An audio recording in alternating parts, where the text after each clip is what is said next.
ఏ మరియు బి ప్రస్తుత వయసులో మొత్తం 84 సంవత్సరములు మరియు వారి వయసుల మధ్య నిష్పత్తి 5:7 అయినా ఏ కన్నా బి ఎన్ని సంవత్సరములు పెద్దవాడు అంటున్నారు.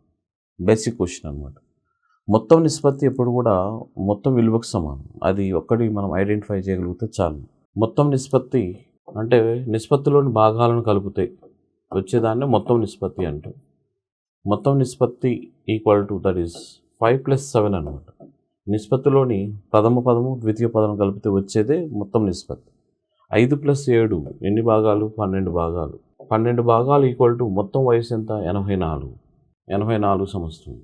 మరి అటువంటిప్పుడు 12 దీంట్లో ఎన్నిసార్లు పోతుంది? 7 సార్లు పోతుంది. అంటే ఒక భాగము ఈక్వల్ టు ఎంత? 7 సంవత్సరాలు అని అర్థం. అయితే మనల్ని అడిగిన క్వశ్చన్ ఏంటి? ఏ కన్నా బి ఎన్ని సంవత్సరాలు పెద్దవాడు? నిష్పత్తిలోనే చూస్తే ఏ 5 భాగాలు అయితే బి ఎంత? 7 భాగాలు. కాబట్టి ఏ కన్నా బి ఎన్ని సంవత్సరాలు పెద్దవాడు అంటే బిలోంచి ఏని తీసేస్తే సరిపోతుంది.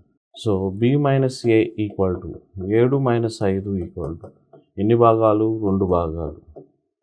పైన ఒక భాగం ఎంత ఇచ్చాడు? 7 కాబట్టి 2 × 7 ఎంత అవుతుంది? 14 సంవత్సరం. 14 సంవత్సరం అంటే బి ఏ కంటే 14 సంవత్సరాలు పెద్దవాడు అనేది దాని అర్థం. ఓకే.